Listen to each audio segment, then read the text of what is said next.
I think it's time for more and more people to be exposed to messages that uplift and heal and comfort and reassure from whatever source. Mm-hmm. As long as it comes from a place that doesn't have ego, mm-hmm. that doesn't ask for anything in return, mm-hmm. that is freeing, liberating, and empowering. Yeah. That's true. I think there's a great hunger in the world for reassurance. There's a lot of fear in the world. There's a lot of doubt. There's a lot of searching. Mm-hmm. People want reassurance. Yeah.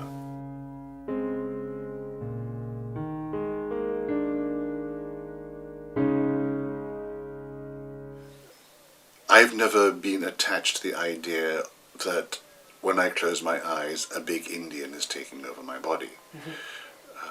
When I first started, that was the notion, and that's what was happening around me, so that's what I believed in. For me, the name White Bull now just represents a level of consciousness. It could be any name. The name White Bull is irrelevant because he's not even coming through with Native American stories. He's not talking about powwows and wampum beads. So I would say to people always when they say, "What are you doing?" that I'm simply, well, to give an example, I'm addicted to the BBC. I have my radio on my pillow beside my bed as my comfort blanket, and I need that contact with home, rather like E.T. And sometimes the BBC do the unforgivable. They take all the news and quiz shows off and they put cricket on instead. Watching cricket's bad enough, but listening to it is torture. So I change the frequency, I get another program. So all I'm doing when I close my eyes is that I am changing my frequency to get another program, which happens to be called White Bull, but it's just a name. It's just a name, and that's for me the easiest way of describing what I do. And it's probably something that anybody can do. And people ask me, "Well, does White Bull channel through anybody else?" And there are some who make that claim, but what I would say is, that same level of consciousness is probably being channeled through lots of people. It just doesn't have the same name, but it's the same consciousness. And because it's coming through a different instrument, it's going to sound different. Somebody else is going to have a different vocabulary to mine, a different spiritual background to mine, so a different speciality to mine. One example that I think of is that my German publisher, she wrote to me and she said, "Oh, one of our other writers, White Bull, appeared to her and wants to write a book through her." And I was first of all a bit surprised, thinking, "Oh, White Bull, should I take this personally? Am I not good enough?" But then I understood that White Bull, whatever that energy is, will be coming through with a completely different message because it's a different medium. And again, the name is irrelevant. It's just consciousness expressing itself. Okay. If that makes any sense. Yeah. I think so. Yeah. So I see something specific in White Bull that I don't feel or hear when someone channels Michael, for instance. It's different. It feels different. Yeah, but maybe that's because of me. Not to draw attention to myself, but maybe. But I also see a difference between you and White Bull. But maybe not anymore. We will see. Yeah, but I think that the difference is, and this is one of the perhaps the advantages of when I go into a trance, rather than being myself, is that my own mental processes are put on one side. So therefore, the power of presence is that much stronger. So maybe what you feel is a difference in being present with Ian, the personality, and being in the presence of when Ian isn't there, and just a hotline to another level of consciousness. Mm-hmm. Because when I close my eyes to channel, I don't think it, but I'm aware of the fact that I can't think anymore. Okay. It's quite a pleasant experience, I have to say. I can recommend you it. Exactly. Yeah. So, that, and of course I've just gone, White Bull never goes, he never has to think. Because consciousness doesn't think. Consciousness just expresses itself, just is, exactly. When I'm having to translate it through my own mind without being in that altered state, then it's not always as clear and articulate as White Bull is.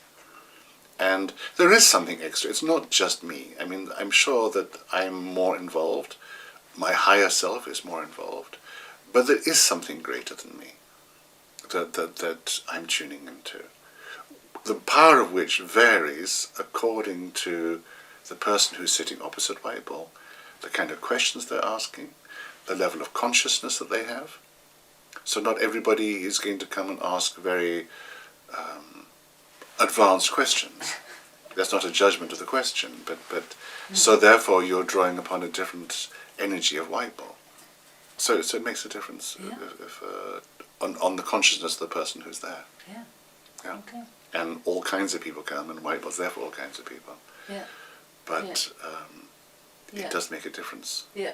In the power of presence. I noticed before that he also exactly knows what the public is. Even we don't know yet. Yes. But he knows He already. knows. Yeah. And there is a difference when I'm talking for myself with you Yeah. or with white, Exactly. and for a bigger purpose. Yes. Yeah. And also there's a friend of mine who talks to white ball quite regularly, and they have a great relationship. Sometimes she's there translating for others, and it's a completely different energy. Yeah. Because he gauges his words exactly to the consciousness of the person who's there. Yeah. Great, huh? So that is something that I think is quite special about Yeah. it. Yeah. And because you say that he has something other than, I think it's because, as he says, he is a little bit in the energy of St. John, and that is a very special, rare energy, the apostle of love. Yeah. And that is there, and you know, it's necessary for me always to be questioning myself, not in a negative way, but I want always to be a pure channel, as best as I'm humanly able to be.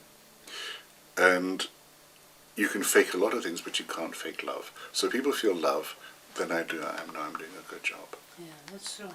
Yeah, Yeah. that's the most important. That's the power that really heals and touches. Yeah. Because if you're going to come to a channeler, you've got to take responsibility for the fact that you're receiving a message that's translated through a human brain, and maybe that human brain is in not such a good state one day as the other. Mm-hmm. So when people ask me, does Bible ever get anything wrong? I say, of course not. Consciousness is never wrong. But maybe how it's translated through my own mind, something may get distorted. I can't say that out of the 20,000 times I've channeled white ball that it's never happened. I'm sorry if it has, and for anybody who's been negatively affected by some mistranslation, I take this opportunity to apologize and say I'm very sorry, but I do my best, but I'm human. People have to remember that. Channelers are human too. Good. So it's but that makes it adds to the sense of responsibility that comes with the job. It's big responsibility. Mm-hmm. And I can only do my best, and I can only pray, as I do every time, to be a pure instrument. I can't do more.